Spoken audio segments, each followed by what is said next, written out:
بسم اللہ الرحمن الرحیم نحمدہ ونصلی ونسلم علی رسولہ الکریم۔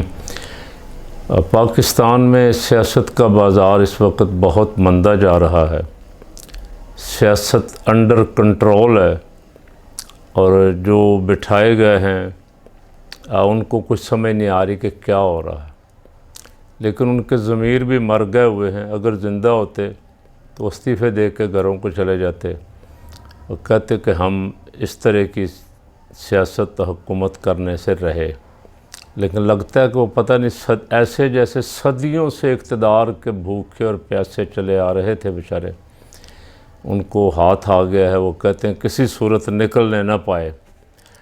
اب بندوں کو گرفتار کرتے ہیں، عدالت چھوڑتی ہے، پھر گرفتار کرتے ہیں، عدالت چھوڑتی ہے، پھر گرفتار کرتے ہیں۔ بالآخر جو بہت بڑا مجرم، بہت سارے جس کے خلاف پرچے اور کیس وغیرہ ہوں، وہ ایک پریس کانفرنس کرتا ہے تو وہ سارے گناہ اس کے دھل جاتے ہیں، پرچے ختم ہو جاتے ہیں، اور وہ بہت زیادہ بڑا مجرم اور گناہگار یکا یک دیکھتے ہی دیکھتے پارسا پاک صاف اور محب وطن ہو جاتا ہے۔ یہ چل رہا ہے۔ یہ بس میں نے ایسے عرض کر دیا، میرا پروگرام تو صرف آج فواد چودھری صاحب کی خدمت کا ہی تھا۔ فواد چودھری صاحب بھی ان پاک صاف ہونے والوں میں شامل ہو گئے۔ پہلے بھی کچھ دن پہلے گرفتار ہوئے تھے اور 2-4 دن بعد ضمانت ہو گئی۔ بڑا شور ڈالا گیا کہ باڈی لینگویج بڑی دلیرانہ تھی، یہ تھا وہ تھا۔ اور مجھے یہ اندازہ ہے کہ اس طرح کے جو سیکولر ذہن کے لوگ ہوتے ہیں، اس طرح کے جو بے دین لوگ ہیں، وہ بہادر نہیں ہوتے، دلیر نہیں ہوتے، بزدل ہوتے۔ دلیر آدمی جو دین کے ساتھ کھڑا ہوتا ہے اور الحمدللہ دین کے لیے جان قربان کرتا ہے، دین کے لیے قربانی دیتا ہے۔ جیسے آج ہمارے مجاہد جن کو ہم سلام عقیدت پیش کر رہے ہیں، فوج کے شہداء، بلکہ کہنا چاہیے پاکستان کے شہداء، شہدائے پاکستان بننے سے پہلے جنہوں نے قربانیاں دیں تحریک پاکستان میں، پاکستان کے لیے، اسلام کے لیے، اور اس کے بعد سے اب تک قربانیاں دیتے چلے آ رہے ہیں، 65 میں، 71 میں، اور اس کے بعد جب بھی کبھی انڈیا نے کسی بارڈر سے بھی حملہ کیا انہوں نے منہ توڑ جواب دیا ہے۔ وہ ان کو ساری قوم کا سلام، اور ہم الحمدللہ انہیں اپنی تقریروں میں، اپنی دعاؤں میں ہمیشہ یاد رکھتے ہیں، اور وہ ہمیشہ کے لیے زندہ ہیں۔ اور حفیظ جلندری رحمۃ اللہ علیہ نے فرمایا تھا، شہید اس دار فانی میں ہمیشہ زندہ رہتے ہیں، زمین پر چاند تاروں کی طرح تابندہ رہتے ہیں۔ پرویز رشید جیسے لوگ اور فواد چودھری جیسے لوگ جو حکومتوں کو گمراہ کرتے ہیں، دین سے دور لے جانے کی کوشش کرتے ہیں، یہ بزدل ہوتے ہیں، بہت بزدل۔ یہ جب کبھی مقابلہ کرنا پڑے، سامنا کرنا پڑے تشدد کا یا طاقت کا، تو یہ لیٹ جاتے ہیں فوراً۔ یہ جب ان کے پاس اقتدار ہو تو یہ بڑے چیمپئن ہیں۔ فواد چودھری کا کوئی عمل دخل نہیں تھا رویت ہلال کمیٹی کے ساتھ، نہ کوئی وزارت تھی ان کے پاس مذہبی امور کی، اس لیے کہ رویت ہلال کمیٹی وزارت مذہبی امور کے انڈر ہے۔ وزارت مذہبی امور جسے چاہے چیئرمین بنا دے، جسے چاہے ہلا دے، اٹھا دے۔ فواد چودھری صاحب سائنس اینڈ ٹیکنالوجی کے منسٹر تھے اور طریقے بتاتے تھے روز کہ اس طرح چاند دیکھا جا سکتا ہے، اس طرح دیکھا جا سکتا ہے۔ نقصان کیا کیا انہوں نے؟ اپنے لیڈر کا، اپنی پارٹی کا نقصان کیا کہ پاکستان کی ایک بڑی اکثریت کو مفتی منیب الرحمان صاحب سے چھیڑ چھاڑ کر کے ناراض کر لیا۔ ظاہر ہے سیاسی جماعتیں تو کبھی 20 سال جنہوں نے مفتی صاحب کو نہیں چھیڑا تھا، ان کے پیش نظر بھی تو آخر کوئی سوچ تھی نا، کوئی عقل، کوئی فکر کو تھی ان کو کہ اس کو چھیڑنا خام خواہ ایک بہت بڑے طبقے کو ناراض کرنا ہے جو پاکستان بنانے والے۔ مشرف نے نہیں چھیڑا ان کو، زرداری نے نہیں چھیڑا، نواز شریف نے نہیں چھیڑا، اس نے آ کے فواد نے پنگا لیا، چھیڑ چھاڑ کی۔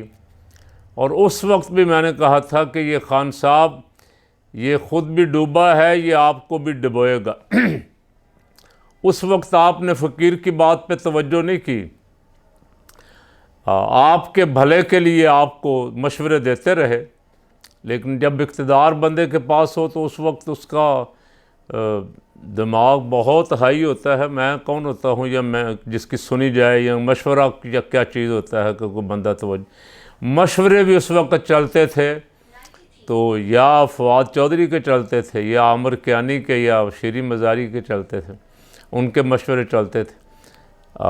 فواد چودھری، شیریں مزاری تو خاتون ہے بیچاری 75 سال کی یا 72 سال کی، اس کے ساتھ ظلم ہوا، ایک دفعہ چھوڑا پھر چھوڑا پھر چھوڑا، پتہ نہیں یہ ظلم کرنے والوں کو بھی کچھ شرم حیا نہیں آ رہی کہ یار عورتوں کے ساتھ بھی ظلم کر رہے ہیں، بچوں کے ساتھ بھی ظلم کر رہے ہیں، بچیوں کے ساتھ بھی ظلم کر رہے ہیں، چاہتے کیا ہیں؟ یہ قوم کو کھل کے بتائیں کیا چاہتے ہیں۔ 4 دن کی ان کی حکومت ہے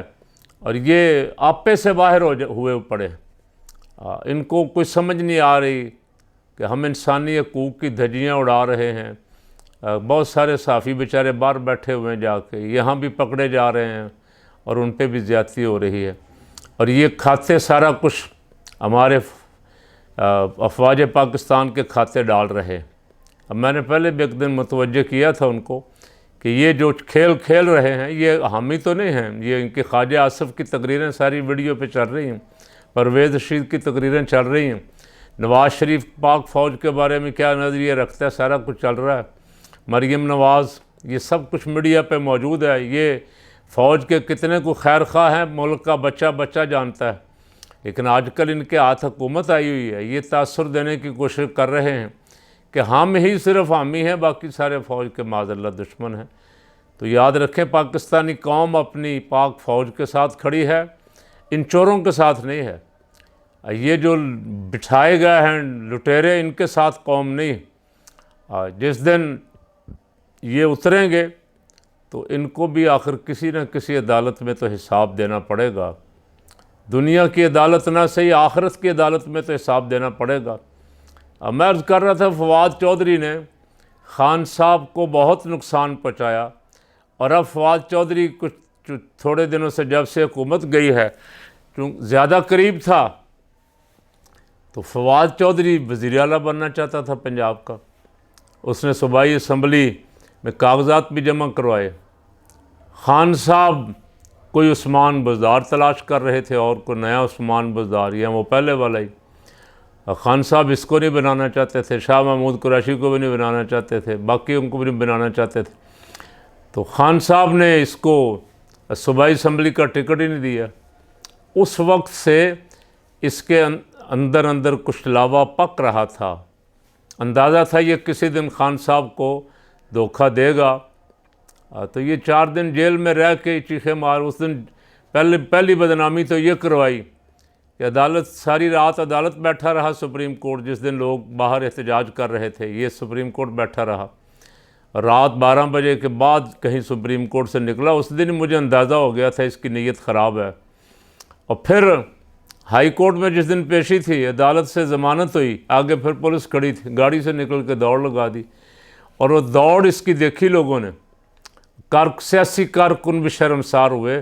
کہ ایسے ایسے بے شرم ہمارے سر پہ خان نے بٹھائے ہوئے تھے لیڈر بنا کے، یہ آزادی کی جنگ لڑ رہے تھے، حقیقی آزادی کے لیے لڑ رہے تھے،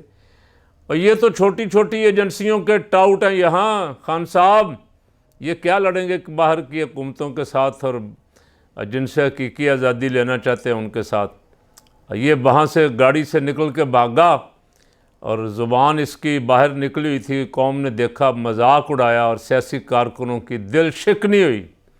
سیاسی کارکن تو بیچارے بڑی بڑی مار کھاتے ہیں، بڑے بڑے ظلم سہتے ہیں، ڈٹے رہتے ہیں، اور ہم نے دیکھا الحمدللہ تحریک ختم نبوت 74 میں 77 تحریک نظام مصطفیٰ صلی اللہ علیہ وسلم میں بھٹو نے ظلم کی داستان رقم کی، لیکن مجاہدوں کے پائے استقامت میں ذرہ برابر بھی لغزش نہیں آئی۔ پھر امیر المجاہدین کے ساتھ جو کارکن کھڑے تھے وہ بھی الحمدللہ گولیوں کے سامنے بھی ڈٹے رہے، ادھر ادھر نہیں گئے۔ تو پہلے جماعت ہمیشہ تحریک وہی کامیاب ہوتی ہے جس کے ساتھ مخلص لوگ ہوں، جہاں مفاد پرست ہوں اقتدار کی ہوس رکھنے والے ہوں، مال پیسہ بنانے والے ہوں، صرف کرسی کے جھولے لینا چاہتے ہوں اقتدار کی کرسی کے، وہ مشکلات میں کھڑے نہیں رہتے۔ تو عمران خان کو کہتا ہوں، خان صاحب ابھی بھی میری معلومات کے مطابق تمہارے ساتھ کئی اور غدار بیٹھے ہوئے ہیں، جماعت کی صفائی کرو، اگر ڈٹنا ہے، میدان میں کھڑے ہونا ہے تو ان جو مشکوک لوگ ہیں، آپ کو بھی پتہ ہی لگ چکا ہوگا کون کون مشکوک ہے، اللہ کرے پتہ لگ جائے آپ کو، پہچان تو نہیں ہے آپ کو پہچان بندے کی، اچھے برے کی پہچان نہیں ہے، بس جو خوشامد زیادہ کرے، واہ واہ زیادہ کرے، آپ سمجھتے ہیں یہ آپ کے ساتھ مخلص کارکن جو تھے، قربانیاں دینے والے، جانیں قربان کرنے والے، ان کارکنوں کو اہمیت دیں، ان کارکنوں کی قدر کریں۔ سیاسی جماعتیں، اگر جمہوریت یہاں چلنی ہے تو سیاسی جماعتیں ملک کا وقار ہوتی ہیں، ملک کی عزت ہوتی ہیں، سیاسی جماعتیں ختم نہیں ہوتی کبھی، ان کو ختم کرنے کی کوشش کرنا کوئی عقل مندی نہیں ہے، حب الوطنی نہیں ہے، ملک سے وفا نہیں ہے کہ سیاسی جماعتیں مفاد پرستوں پہ مشتمل سیاسی جماعتیں بنائیں۔ یہ مفاد پرستوں پہ مشتمل جو سیاسی جماعتیں بن رہی ہیں، عوام ان کو انتخابات کے پہلے ہلے میں اڑا دیں گے، یہ نظر بھی نہیں آئیں گے کہیں۔ اللہ رب العالمین ہمیں سیاست کی، اپنی جمہوریت کی،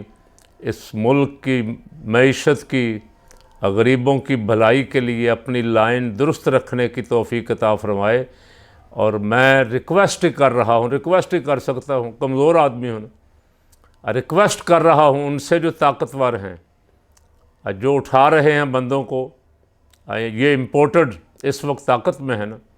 امپورٹڈ حکمرانوں سے کہہ رہا ہوں یہ ظلم نہ کریں، بندوں کی پکڑ دکڑ والا، مار پٹائی والا یہ ظلم نہ کریں۔ یہ فرعون نے بھی بہت کیا تھا، اس کا انجام دیکھ لیں، نمرود نے بہت کیا تھا، اس کا انجام دیکھ لیں، ہلاکو خان، چنگیز خان، جس نے بھی ظلم کیا ہے اس کا انجام آپ دیکھ لیں، تاریخ بھری پڑی ہے۔ اور قرآن پاک ارشاد فرما رہا ہے لَقَدْ كَانَ فِي قَصَصِهِمْ عِبْرَةٌ لِأُولِي الْأَلْبَابِ، ایک جگہ فرما رہا فَاصْبِرُوا یا اُولِي الْأَبْصَارِ، عبرت حاصل کرو اے عقل والو، جنہیں اللہ نے بصیرت دی ہے، وہ ان واقعات کو پڑھو جو قرآن میں بیان ہوئے ہیں اور ان سے عبرت حاصل کرو۔ اللہ میں قرآن پاک سے یہ سارا میاں صاحب سے کہہ رہا ہوں، میاں شہباز شریف صاحب کا ایک بیان میں نے سنا، انہوں نے کہا کسی مجرم کو چھوڑیں گے نہیں 9 مئی والوں کو، بالکل صحیح، ہم آپ کے ساتھ ہیں، جنہوں نے ہمارے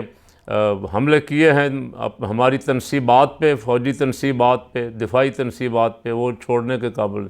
اور ساتھ یہ کہا کہ کسی بے گناہ کو پکڑیں گے نہیں۔ میاں صاحب ہزاروں بے گناہ آپ نے پکڑے ہوئے ہیں، جن کا دور دور تک بھی کوئی تعلق احتجاج سے نہیں تھا، جن شہروں میں احتجاج ہوا نہیں وہاں سے بھی پکڑے ہوئے ہیں۔ تو بس یہ سوچ رکھیں کہ آپ کی گردن پہ بوجھ بہت بڑھ رہا ہے، اور یہ سارا بوجھ قبر میں جا کے آپ کی گردن پہ جب ڈالا جائے گا